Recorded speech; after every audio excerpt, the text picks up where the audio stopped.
Olá, eu sou a Leca Rocha, atriz, e interpreto o seu caso virtual de relacionamento bizarro aqui. E nós vamos usar o nome da depoente que ajuda a gente bastante na live do canal. É a Cris Oliveira, idade 42 anos, produtora. Aos 40 anos eu criei uma carência a ser suprida, que era a ser elogiada por garotinhos. Garotinhos eu digo porque tinham que ter menos de 30. Eu conversava com as minhas amigas sobre isso, e elas falavam que eu devia arranjar um homem mais maduro, da minha idade, mas eu acho que eu não queria nada sério, pelo menos com esses senhores. Até porque eu já tinha casado antes disso com um cara bem mais velho que eu, que tinha me feito uma mulher submissa. Presa em casa, não podia fazer nada, ganhava tudo pelo dinheiro dele, mas porque eu não podia sair para estudar, para trabalhar, esse acordo foi feito com os meus pais ainda quando eu era bem mais nova. Eu só consegui sair desse senhor quando, por medo de ir ao médico, ele começou a ficar doente, doente, doente. E quando ele chegou a ir ao médico porque já não tinha mais saída, já também não se tinha mais resolução para a doença que ele tinha. Então, eu só saí disso porque ele morreu. Se não, através da minha família e através dele, eu ainda estaria nessa situação. Eu não tinha como sair de casa, né? Ele colocava rastreador em tudo, mesmo dentro de casa. Era como se eu tivesse uma pulseira onde ele tinha rastreador, ele tinha câmeras por toda a casa, aonde do trabalho, da onde ele estava, ele me mandava mensagem ou me ligava para saber o que estava acontecendo ou não, para confirmar se o que ele estava assistindo estava certo. Não podia chegar homens perto de mim, tudo meu era resolvido sempre com mulher. Por exemplo, se tivesse um médico na hora para me atender e ele fosse homem, eu ia ficar doente até que uma mulher pudesse me atender. Isso era uma das coisas, né, que eu passei durante todo esse terror. Então, eu fiquei um pouco traumatizada e achei que homens mais velhos não seriam o suficiente para mim, que eu deveria correr atrás dos novinhos, mas eu não queria nada sério. Eu só queria ter o elogio daquele cara, saber que eles me admiravam, que eu era uma mulher interessante e desejada. Tanto que se chegasse na hora de marcar um encontro, como foi com vários brasileiros, eu nem ia. Porque eu tinha medo dessa coisa do contato, dele me controlar pelo contato, como eu já passei. Para vocês terem uma ideia, esse senhor chegou a controlar as minhas falas em um jantar com família. Sim, ele escreveu frases e eu poderia falar essas frases. E caso eu falasse algo diferente ou ao contrário disso, em algum momento do jantar, depois eu levaria choque. É isso mesmo. O banho eu só poderia tomar quando ele estivesse em casa. Ele assistia, ficava do box olhando tudo que eu fazia e ditava como que eu tinha que fazer. Antes, ele ainda mandasse dinheiro para os meus pais, mas o máximo que ele fazia era empregar o meu pai em um trabalho bem paupérrimo. E pro meu pai tava bom porque pelo menos ele já não tinha a responsabilidade de cuidar de mim. Voltando então para os dias de hoje, quarentona, idade da loba, eu nunca tinha sido elogiada esse tempo todo por esse marido vovô que eu tinha, entendeu? Eu nunca me senti valorizada ou sendo útil. E quando eu conversava com esses caras, que no começo eram brasileiros, sei lá, eu me senti importante. Eu fiquei um pouco enjoada de conversar com os brasileiros e na época da pandemia, a minha amiga me apresentou uma opção no aplicativo onde você podia ir de graça para outros países. E eu acabei parando na Turquia.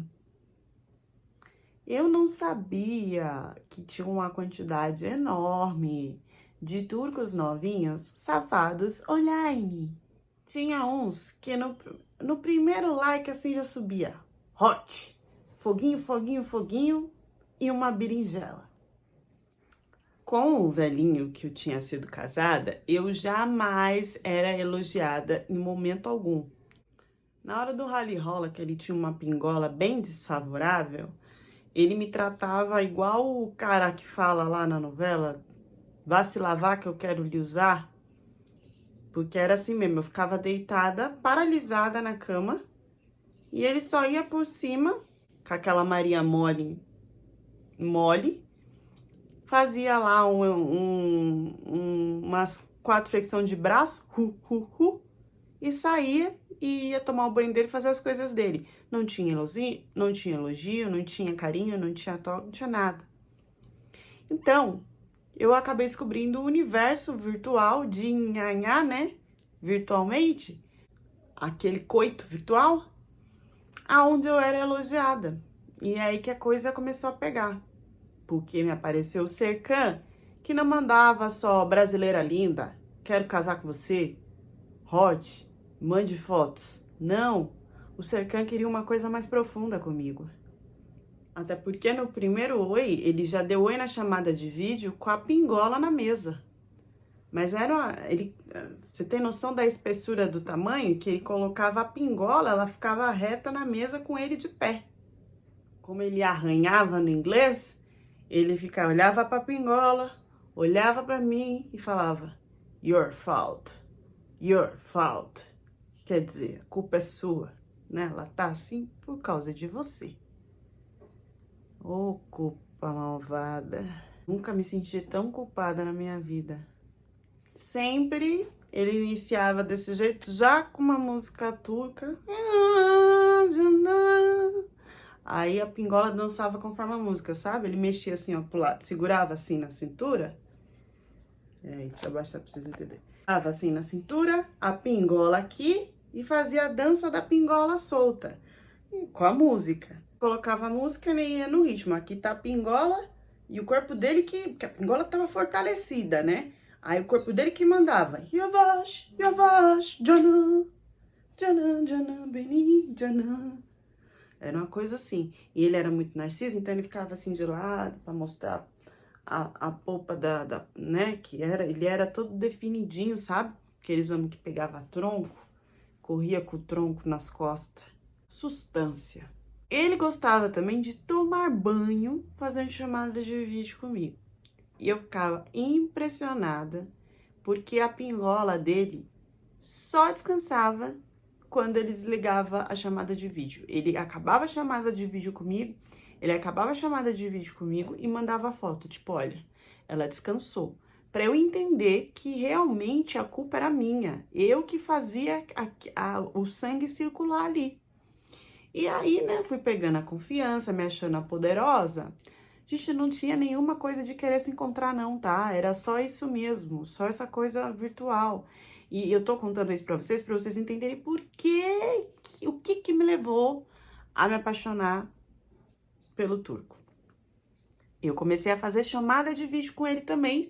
Aonde? No chuveiro. Aí eu comecei a comprar aquelas aquelas esponjas, né, mais delicadas e espuma e tudo. E pendurava o celular lá e fazia chamada de vídeo com ele. Até aí tava tudo certo. Até eu perceber, porque o que acontece? Eu comecei a me distrair tanto, sabe? Ele falava, não, finge que você não tá me vendo, finge que eu não tô aqui, porque fica mais natural.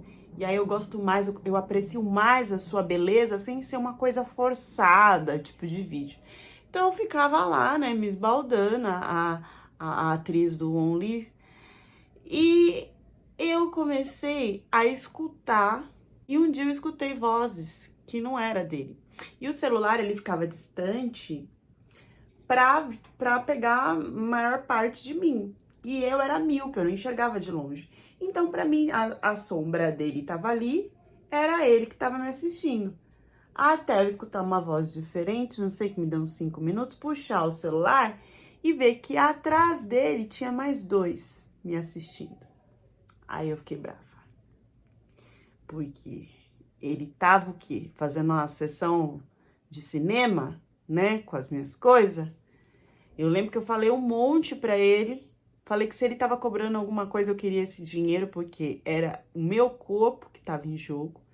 E aí ele teve a cara de pau de falar que não tinha percebido, que ele estava tão hipnotizado por mim, que ele era tão louco por mim, que ele não tinha percebido que os primos dele estavam atrás olhando, na mesma câmera. Ah, coitadinho, né?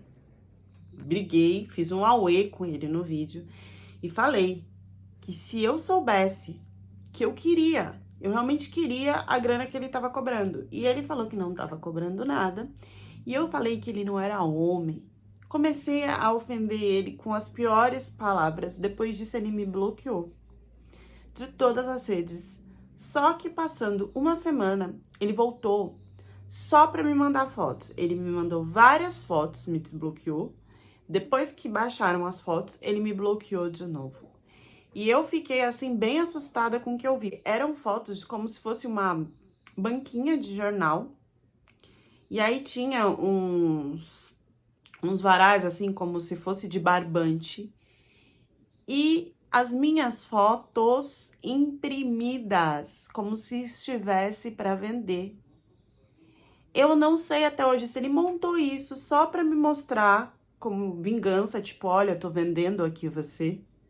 Ou se realmente era real, se acontecia. Eu sei que depois disso eu não tive mais contato com ele. Eu não fiquei preocupada, tipo, ai, meu corpo, não sei o quê, tem que fazer um BO. Não. Sabe quando você é desgostosa da vida? Quando você não importa mais com nada? Porque seu corpo já foi tão usado, você já foi tão controlada que isso era sabe, uma coisinha pequena, perto de tudo que eu já tinha vivido de experiência. Eu simplesmente deixei a situação passar e aí é que apareceu um anjo na minha vida, que foi o Durkan. Durkan, idade 29 anos, rico. O Durkan foi um rapaz que me deu oi, em que em nenhum momento falou brasileira bonita, quero casar com você, e subiu as berinjela. A conversa com ele era normal. Eu ficava esperando que ele me elogiasse, que ele entrasse em alguma coisa assim, e nunca. E ele era um menino que 10 anos mais novo que eu. E ele queria falar sobre política, sobre a cultura, sobre os costumes, danças, comidas do Brasil. Mostrava como que era na Turquia, sempre estava em alguma exposição, em alguma mesquita e me explicava toda a história do lugar e áudios, e com inglês muito bem trabalhado. Um menino culto. Quando ele me mostrou a casa dele, eu quase que caí para trás. Eu falei, gente, existe casa na Turquia assim, com esses detalhes em ouro? Eu fiquei presa nele por causa da conversa. Não tinha nada de relação, não. E ele me mostrou um casamento, né, em um dos dias que a gente tava conversando, que ele ia de um primo dele. E foi lá que eu entendi que ele era de uma família de cigano. Era mais moderno, mas tinha, sabe, uma vertente. Porque quando ele começou a me mostrar o vídeo do casamento, acho que era da prima, era uma menina muito novinha. E o menino que ia casar com ela também era novinho. E na verdade ele me mostrou, era como se fosse a produção antes deles se encontrarem. E era uma coisa muito engraçada, gente. Porque imagina um adolescente de terno. Era um terno que tinha xadrez e quadriculado com umas cores preto, cinza e amarelo. Imagina isso. O menino tinha um bigode do Zé Bonitinho que parecia que tinha sido feito à tinta, porque não parecia nem que ele tinha idade para ter barba. E aí ele encostava assim na janela e ficava olhando assim pro teto e começava a música. Era assim a música. Tinha, tá? E aí ele olhava o celular assim, e aí conforme ele clicava no celular, tocava. Aí ele pegava o celular assim. Que ele tava ligando pra amada dele. Aí aparecia a menina, uma outra casa, com um vestido branco, uma maquiagem que parecia maisena na cara, porque tava 3 tons abaixo da pele dela, com um batom vermelho. Aí ela pegava o celular, porque, tipo, era o noivo, né? Aí ela atendia, aí o vídeo era isso, ela ficava assim, como se estivesse falando com ele, e ele lá do outro lado com cara de homem. Como se estivesse falando com ela. Isso era antes deles se encontrarem pro casamento. Aí chegava um primo assim, perto dele, ele desligava o celular, tudo com essa trilha sonora que eu falei, né? Aí chegava o primo dele com um perfume, tacava perfume nele assim, mas tacava no nariz, em tudo. Arrumava a camisa e falava, pronto, você tá pronto. Batia assim, tá pronto. A menina, a mãe enchia com um Zoro e enfiando um Zoro assim, que o braço da menina tava tão pesado que ela não conseguia nem se movimentar. A menina andava assim, ó, de tanto ouro. Eles se encontravam no mesmo lugar, que era um salão de festa, que tinha um bolo, dançava todo mundo junto, foi isso que eu vi. Mas era uma jeitinha feia, gente. E a família dele, todo mundo tinha um nariz que era uma bola, assim, né? Combinava com os dois dentes. O nariz era uma bola e combinava com os dois dentes de coelho na frente, assim, mais avantajado. Todo mundo da família tinha aquela cara. Então, você olhava, você sabia quem que era da família, quem que não era da família. O Durkan também tinha essa cara. Mas ele era culto. Ele tinha um óculos, uma roupa assim, sabe? Que parecia que tinha saído da lavanderia naquele momento. Sempre tudo branco, bem passado. Nenhuma dobra, nenhum amassado. Dava pra entender que ele, a família e ele tinha dinheiro. E eu não sei aonde que ia tanta conversa de cultura e de coisa, porque ele nunca nem falou assim, nossa, hoje você tá bonita, ou eu tô interessado em você. Não. Só depois de 2 anos de conversa, e foram 2 anos que eu não me comuniquei com mais ninguém, que cada vez mais eu ficava dentro de casa para falar com esse homem. Porque se eu ia na venda e ele me ligasse, eu ficava mal de não ter atendido ele na hora. No trabalho, eu ficava num olha e não olha para ver se tinha mensagem, se eu tinha que responder. Eu fui criando uma ansiedade, sabe? Sobre sempre responder e receber mensagens dele a todo momento, porque a todo momento ele me mandava. Esse homem, esse menino, né? Até que 2 anos e meio, ele resolveu falar que ele tava assim o tempo inteiro, que ele não sabia como conversar comigo, que ele queria casar comigo. Ele não falou em namorar, em apresentar pra família, em noivar, em se conhecer, ele queria casar comigo. E eu falei, olha, ele era diferente de todos os tipos de homem que fez esse pedido de casamento, junto com um poema que ele escreveu por 2 anos. Por 2 anos, um poema, um diário.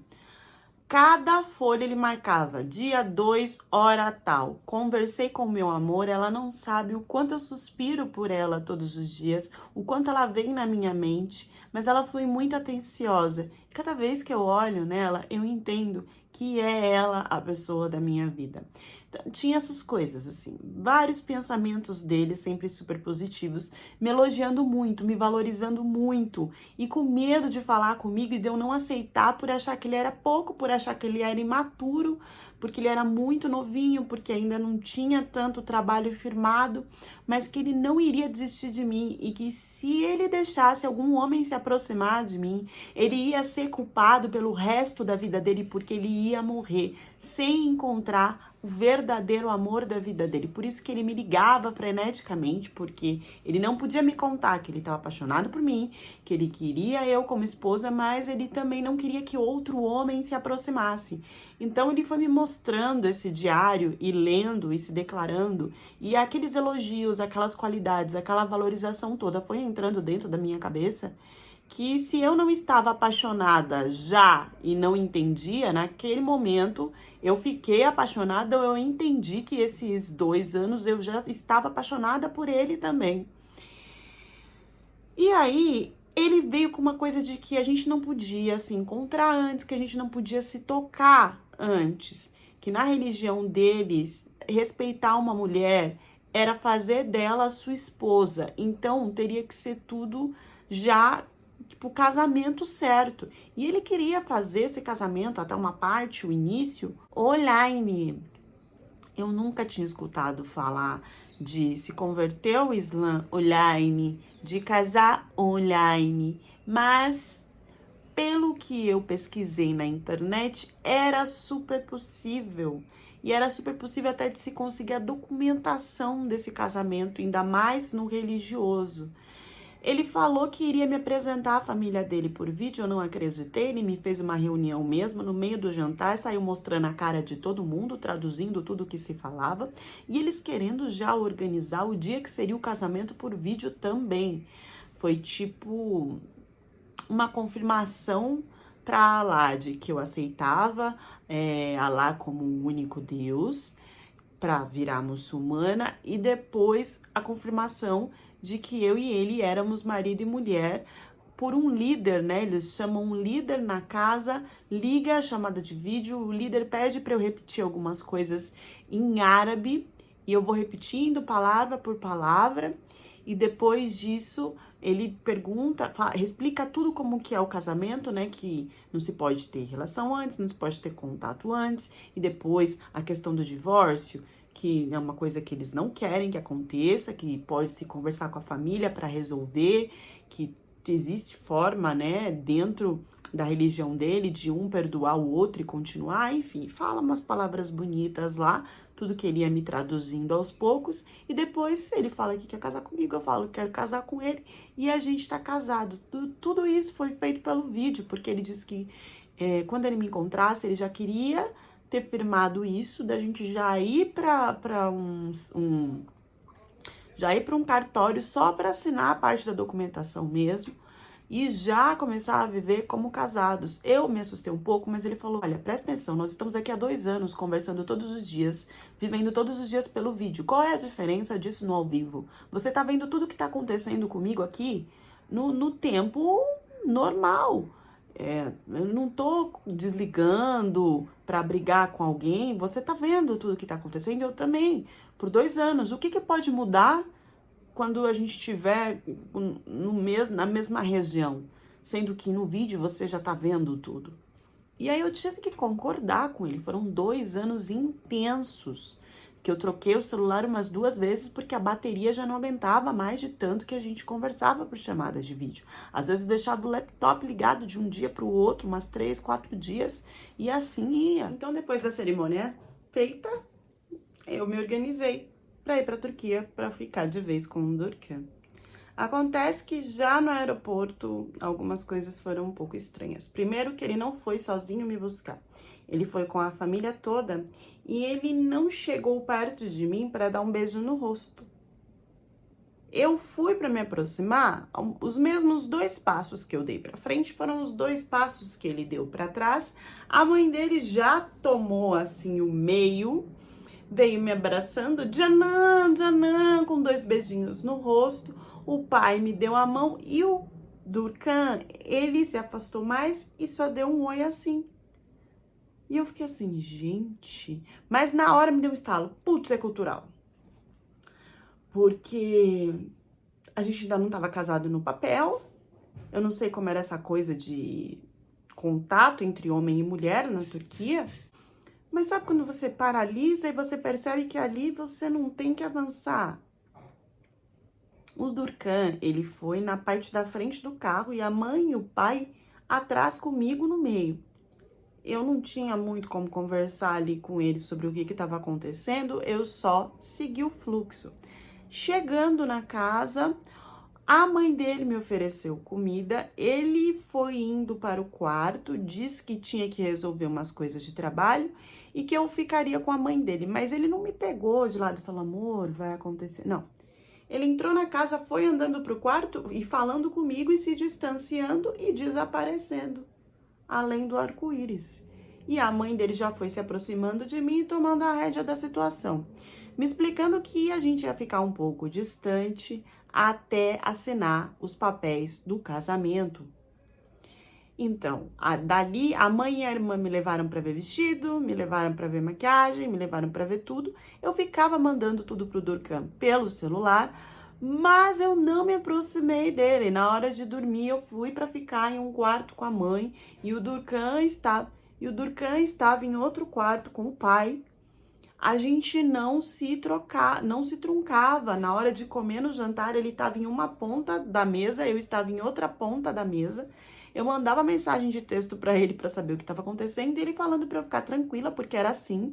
A gente não poderia ter nem respirar o cheiro do outro perto pra não sentir vontade de fazer outras coisas e de repente marcar de se encontrar escondido. Ele disse que ele tinha muito desejo de se aproximar de mim, então que essa era a forma mais certa da gente não errar nada antes do casamento. Assim foi até o casamento. Depois de assinar o papel, eu quis dar um beijo no Durcan e ele me deu um beijo. Ele veio para me dar um beijo, me deu um beijo na testa.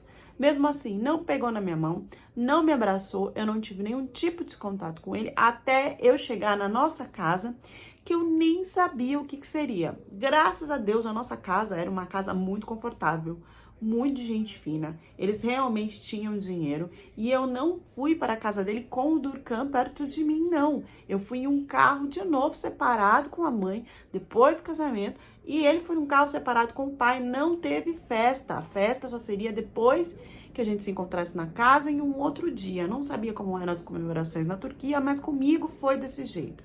Chegando na casa, eu entendi por que tudo isso tinha acontecido.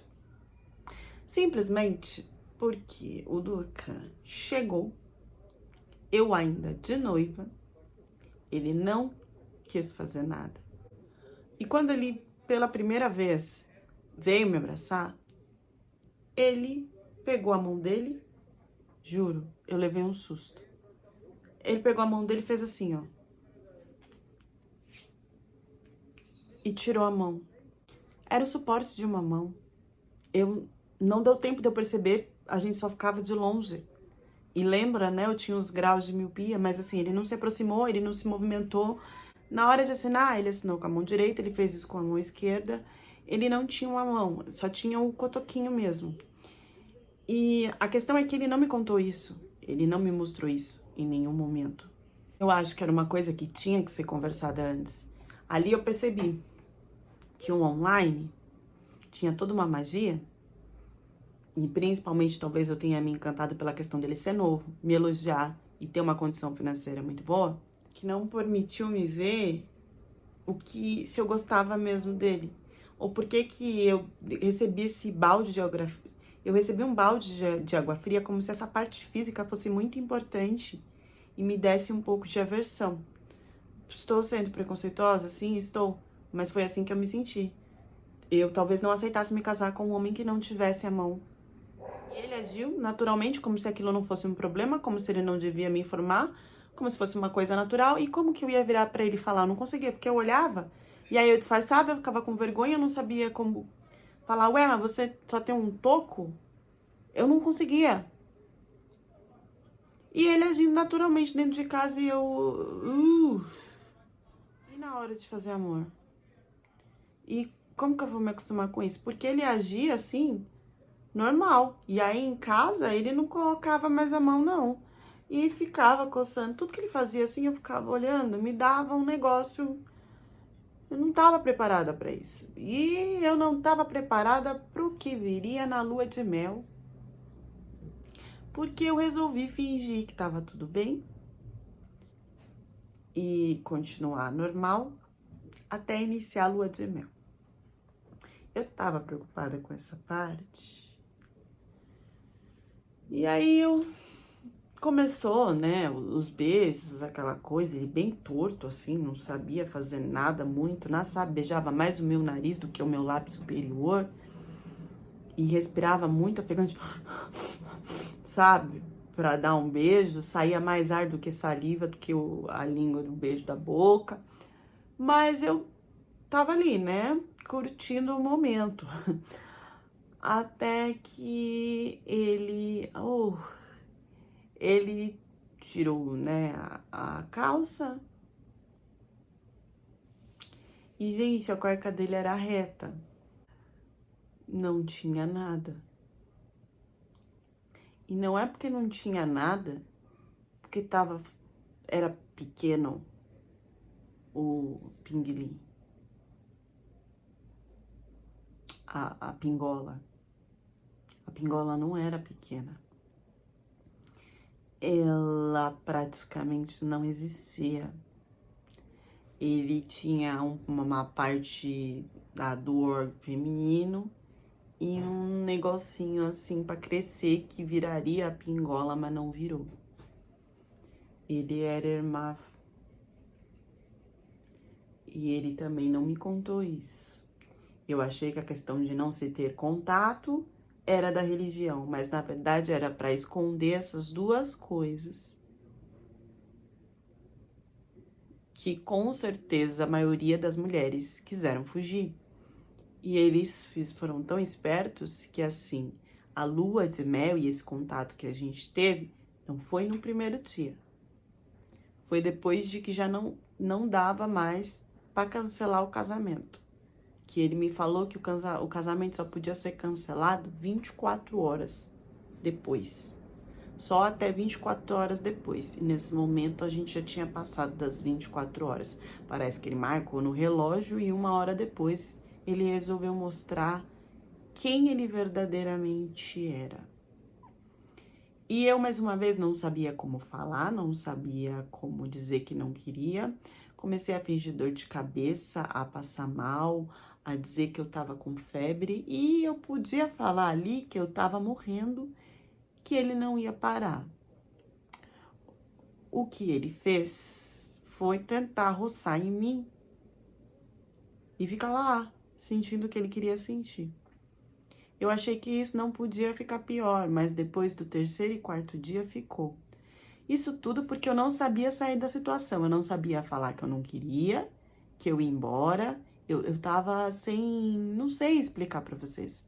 E aí piorou porque ele começou a usar o cotoco, então ele queria, praticamente me furava assim, né, com o cotoco, porque ele não tinha um membro. Eu tive uma das experiências mais sinistras da minha vida, por eu não conseguir abrir a boca.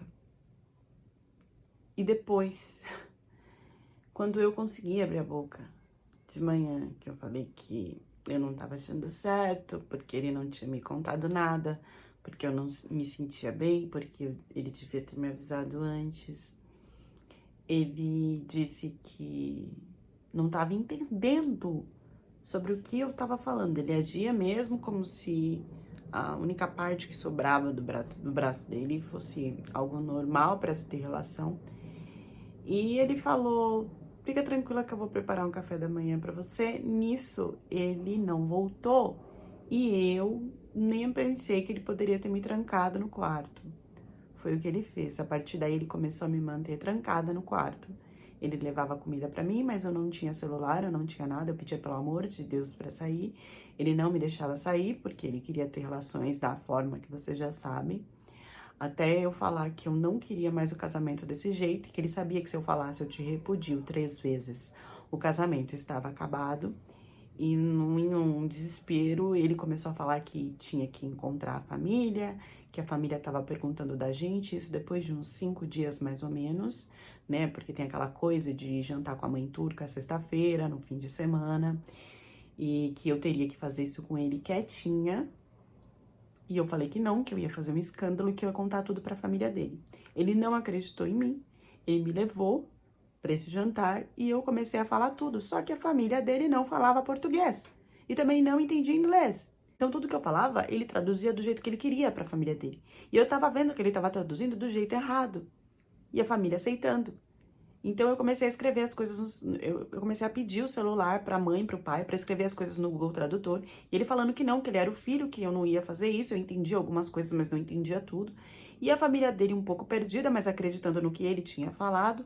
Quando eu comecei a escrever no celular do pai, que eu mostrei pra mãe, a mãe leu e fingiu que não entendeu. Eu tinha certeza que o que estava escrito ali em turco dava pra ela ter entendido. Ela fingiu que não entendeu.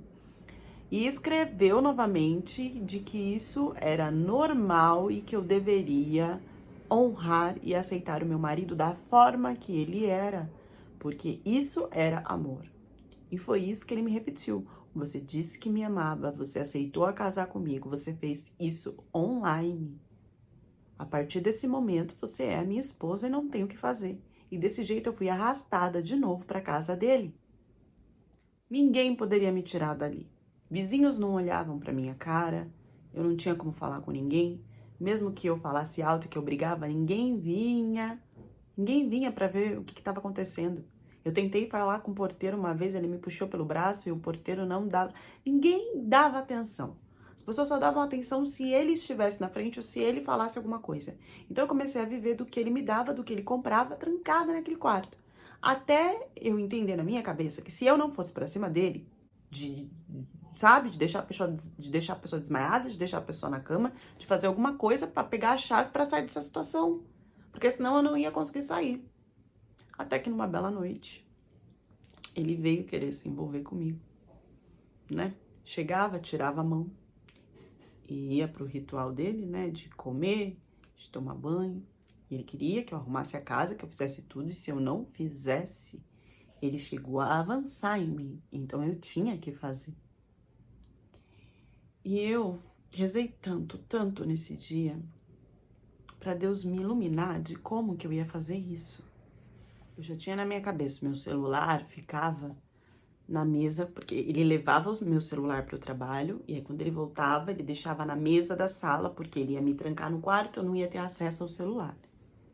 Então, o que eu tinha que fazer? Eu tinha que fazer alguma movimentação para conseguir sair do quarto, pegar o celular e sair da casa, porque aí eu ia conseguir pedir ajuda. Mas para isso, ele tinha que estar desacordado, ou pelo menos no chão, e eu tinha que ser rápida. Eu tive a ideia de falar para ele que queria tentar, não só, né, com o cotô que ele usava, mas com a mão dele. A mão que era um suporte. Porque se eu conseguisse pegar a mão dele, ele não ia ter essa mão para ir atrás de mim fazer as coisas. Ia dificultar. Então, ele abriu os olhos, achando que era uma grande ideia de usar a mão, que ele não usava. Que ele veio todo animado, né, para tentar. A única coisa que me veio na cabeça era de tacar o abajur na cabeça dele. E foi isso que eu fiz. Eu peguei o abajur, taquei na cabeça dele, joguei ele pro lado, saí correndo, peguei a mão, abri a porta abri a porta do quarto porque ficava na mão mecânica dele, né? Ele deixava a chave. Peguei meu celular na mesa, abri a porta da casa, saí correndo, que eu corria e entrava em ruas e ruas e ruas, até entender onde eu tava, mandar mensagem pra minha amiga. Peguei um ônibus que eu não sabia pra onde que ia. Entrei, não sabia pra onde eu tava indo, mas o importante era que eu ficasse longe dele. Porque, conversando com a minha amiga, ela falou, é melhor você sair da Turquia, pegar uma passagem pra algum lugar aí perto. Grécia, alguma coisa assim, porque você já ficava em algum hotel, ele não ia ter como ele não ia sair do país dele, porque ia achar que você ainda tava no país dele. E desse país você voltar pro Brasil. Eu fui pra Grécia, eu peguei um ônibus, me encontrei na região que eu tava, fiquei só uma noite nesse lugar, peguei a primeira passagem que eu pude pra ir pra Grécia, fiquei em um hotel lá ele já não me achava mais. Depois, até eu me acalmar e conseguir uma passagem pra voltar pro Brasil. Tudo isso porque eu tinha condições financeiras de fazer. Chegando no Brasil, aí sim, ele tentou contato com o telefone da minha casa, aí sim, ele veio, ele continuou mandando mensagens, aquela loucura toda, porque eu era a mulher dele, ele tinha que me aceitar assim, e ele ia vir me buscar no Brasil. Esse pensamento dele só funciona na Turquia, né? Aqui no Brasil, eu, através do litígio, eu corri atrás de tudo, porque não se fazia nem 2 meses que a gente estava junto, e a separação foi praticamente tranquila, porque a gente não adquiriu nenhum bem juntos. E foi separação parcial, então foi totalmente tranquilo. O pior mesmo foi sair desse desespero e de tirar a imagem da minha cabeça das cenas do que ele fazia comigo com aquele braço dele à noite. Isso sim é uma coisa que eu tenho na minha cabeça, porque eu jamais aceitaria isso, né? Ele usava no lugar que ele não tinha. A imagem de como era ali também, meu dele foi uma coisa que ficou muito na minha mente.